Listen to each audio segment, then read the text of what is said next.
Emma by Jane Austen. Volume 2, Chapter 1. Emma and Harriet had been walking together one morning, and, in Emma's opinion, had been talking enough of Mr. Elton for that day. She did not think that Harriet's solace or her own sins required more, and she was therefore industriously getting rid of the subject as they returned, and it burst out again when she thought she had succeeded, and after speaking some time of what the poor must suffer in the winter, and receiving no other answer than a very plaintive "Mr. Elton is so good to the poor," she found something else must be done. They were just approaching the house where lived Mrs. and Miss Bates. She determined to call upon them and seek safety in numbers. There was always sufficient reason for such an attention. Mrs. and Miss Bates loved to be called on, and she knew she was considered by the very few who presumed ever to see imperfection in her as rather negligent in that respect, and as not contributing what she ought to the stock of their scanty comforts. She had had many a hint from Mr. Knightley, and some from her own heart as to her deficiency, but none were equal to counteract the persuasion of its being very disagreeable, a waste of time, tiresome women, and all the horror of being in danger of falling in with the second-rate and third-rate of Highbury, who were calling on them for ever, and therefore she seldom went near them. But now she made the sudden resolution of not passing their door without going in, observing, as she proposed it to Harriet, that, as well as she could calculate, they were just now quite safe from any letter from Jane Fairfax. The house belonged to people in business. Mrs. and Miss Bates occupied the drawing-room floor, and there in the very moderate-sized apartment, which was everything to them, the visitors were most cordially and even gratefully welcomed. The quiet, neat old lady, who with her knitting was seated in the warmest corner, wanting even to give up her place to Miss Woodhouse, and her more active, talking daughter, almost ready to overpower them with kindness and care, thanks for their visit, solicitude for their shoes, anxious inquiries after Mr. Woodhouse's health, cheerful communications about her mother's, and sweet cake from the buffet, and Mrs. Cole had just been there, just called in for 10 minutes, and had been so good as to sit an hour with them, and she had taken a piece of cake and been so kind as to say she liked it very much, and therefore she hoped Miss Woodhouse and Miss Smith would do them the favour to eat a piece too. The mention of the Coles was sure to be followed by that of Mr. Elton. There was intimacy between them, and Mr. Cole had heard from Mr. Elton since his going away. Emma knew what was coming. They must have the letter over again, and settle how long he had been gone, and how much he was engaged in company, and what a favourite he was wherever he went, and how full the master of the ceremonies ball had been, and she went through it very well, with all the interest and all the commendation that could be requisite, and always putting forward to prevent Harriet's being obliged to say a word. This she had been prepared for when she entered the house, but meant, having once talked him handsomely over, to be no farther incommoded by any troublesome topic, and to wander at large amongst all the mistresses and misses of Highbury and their card parties. She had not been prepared to have Jane Fairfax succeed Mr. Elton, but he was actually hurried off by Miss Bates. She jumped away from him at last abruptly to the Coles to usher in a letter from her niece. "Oh, yes, Mr. Elton, I understand certainly as to dancing. Mrs. Cole was telling me that dancing at the rooms at Bath was. Mrs. Cole was so kind as to sit some time with us, talking of Jane, for as soon as she came in, she began inquiring after her. Jane is so very great a favourite there. Whenever she is with us, Mrs. Cole does not know how to show her kindness enough, and I must say that Jane deserves it as much as anybody can. And as she began inquiring after her directly, saying, I know you cannot have heard from Jane lately, because it is not her time for writing. And when I immediately said, but indeed we have. We had a letter this very morning. I do not know that I ever saw anybody more surprised. Have you, upon your honour? Said she. Well, that is quite unexpected. Do let me hear what she says.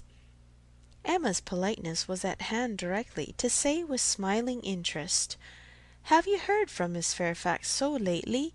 I am extremely happy. I hope she is well.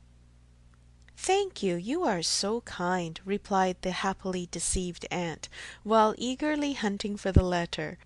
Oh, here it is. I am sure it could not be far off, but I had put my huswife upon it, you see, without being aware, and so it had quite hid, but I had it in my hand so very lately that I was almost sure it must be on the table. I was reading it to Mrs. Cole, and since she went away, I was reading it again to my mother, for it is such a pleasure to her, a letter from Jane, that she can never hear it often enough. So I knew it could not be far off.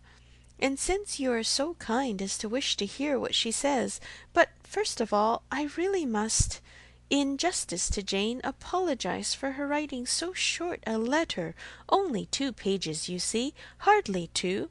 And in general she fills the whole paper and crosses half. My mother often wonders that I can make it out so well. She often says, when the letter is first opened, well, Hetty, now I think you will be put to make it out all that checker work, don't you, ma'am? And then I tell her, I am sure she would contrive to make it out herself if she had nobody to do it for her, every word of it. I am sure she would pore over it till she had made out every word, and indeed, though my mother's eyes are not so good as they were, she can see amazingly well still, thank God, with the help of spectacles. It is such a blessing. My mother's are really very good indeed. Jane often says when she is here, I am sure, grandmamma, you must have very strong eyes to see as you do, and so much fine work as you have done too. I only wish my eyes may last me as well. All this spoken extremely fast obliged Miss Bates to stop for breath, and Emma said something very civil about the excellence of Miss Fairfax's handwriting. You are extremely kind, replied Miss Bates, highly gratified. You are such a judge, and write so beautifully yourself. I am sure there is nobody's praise that could give us so much pleasure as Miss Woodhouse's. My mother does not hear. She is a little deaf, you know. Ma'am, addressing her, do you hear what Miss Woodhouse is so obliging to say about Jane's handwriting? And Emma had the advantage of hearing her own silly compliment repeated twice over before the good old lady could comprehend it. She was pondering, in the meanwhile, upon the possibility, without seeming very rude, of making her escape from Jane Fairfax's letter, and had almost resolved on hurrying away directly under some slight excuse, when Miss Bates turned to her again and seized her attention. My mother's deafness is very trifling, you see, just nothing at all. By only raising my voice and saying anything 2 or 3 times over, she is sure to hear, but then she is used to my voice. But it is very remarkable that she should always hear Jane better than she does me. Jane speaks so distinct. However, she will not find her grandmamma at all deafer than she was 2 years ago, which is saying a great deal at my mother's time of life, and it really is full 2 years, you know, since she was here. We never were so long without seeing her before, as I was telling Mrs. Cole. We shall hardly know how to make enough of her now. Are you expecting Miss Fairfax here soon? Oh, yes, next week. Indeed, that must be a very great pleasure. Thank you, you are very kind.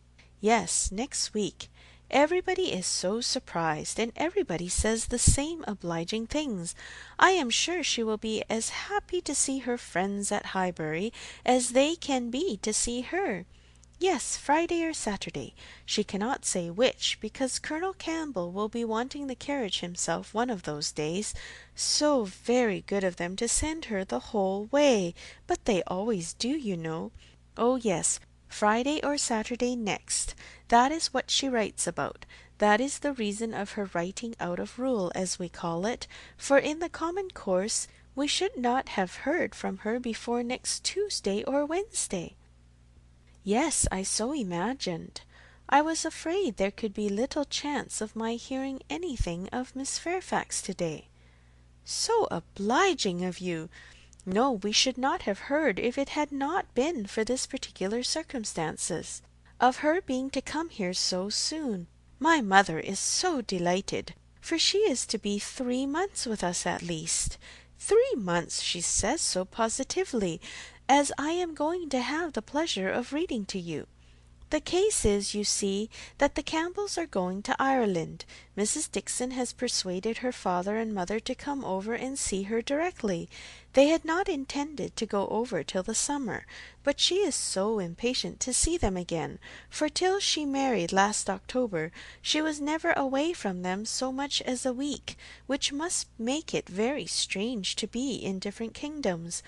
I was going to say, but however different countries, and so she wrote a very urgent letter to her mother, or her father, I declare I do not know which it was, but we shall see presently in Jane's letter, wrote to Mr. Dixon's name as well as her own, to press their coming over directly, and they would give them the meeting in Dublin, and take them back to their country seat. A beautiful place, I fancy. Jane has heard a great deal of its beauty, from Mr. Dixon, I mean.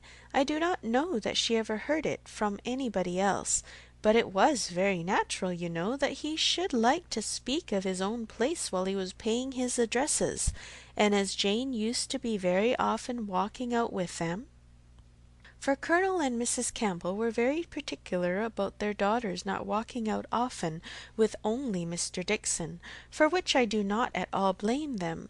Of course she heard everything he might be telling Miss Campbell about his own home in Ireland, and I think she wrote us word that he had shown them some drawings of the place, views that he had taken himself. He is a most amiable, charming young man, I believe. Jane was quite longing to go to Ireland from his account of things. At this moment an ingenious and animating suspicion entering Emma's brain with regard to Jane Fairfax, this charming Mr. Dixon, and the not going to Ireland, she said, with the insidious design of farther discovery. You must feel it very fortunate that Miss Fairfax should be allowed to come to you at such a time. Considering the particular friendship between her and Mrs. Dixon, you could hardly have expected her to be excused from accompanying Colonel and Mrs. Campbell. Very true indeed. The very thing that we have always been afraid of, for we should not have liked to have her at such a distance from us, for months together, not able to come if anything was to happen. But you see everything turns out for the best. They want her, Mr. and Mrs. Dixon, excessively to come over with Campbell and Mrs. Colonel. Quite depend on it. Nothing can be more kind or pressing than their joint invitation, Jane says, as you will hear presently. Mr. Dixon does not seem in the least backward in any attention. He is a most charming young man. Ever since the service he rendered Jane at Weymouth, when they were out in the party on the winter, and she, by the sudden whirling round of something or other among the sails, would have been dashed into the sea at once, and actually was all but gone if he had not, with the greatest presence of mind, caught hold of her habit. I can never think of it without trembling. But ever since we had the history of that day, I have been so fond of Mr. Dixon. But in spite of all her friend's urgency, and her own wish of seeing Ireland, Miss Fairfax prefers devoting the time to you and Mrs. Bates? Yes, entirely her own doing, entirely her own choice, and Colonel and Mrs. Campbell think she does quite right, just what they should recommend, and indeed they particularly wish her to try her native air, as she has not been quite so well as usual lately. I am concerned to hear of it. I think they judge wisely, but Mrs. Dixon must be very disappointed. Mrs. Dixon, I understand, has no remarkable degree of personal beauty, is not by any means to be compared with Miss Fairfax. Oh, no, you are very obliging to say such things, but certainly not. There is no comparison between them. Miss Campbell always was absolutely plain, but extremely elegant and amiable. Yes, that of course. Jane caught a bad cold, poor thing, so long ago as the 7th of November, and has never been well since. A long time is not it for a cold to hang upon her. She never mentioned it before, because she would not alarm us. Just like her, so considerate. But however, she is so far from well that her kind friends, the Campbells, think she had better come home and try an air that always agrees with her, and they have no doubt that 3 or 4 months at Highbury will entirely cure her, and it is certainly a great deal better that she should come here than go to Ireland, if she is unwell. Nobody could nurse her as we should do. It appears to me the most desirable arrangement in the world. And so she is to come to us next Friday or Saturday, and the Campbells leave town in their way to Holyhead the Monday following, as you will find from Jane's letter.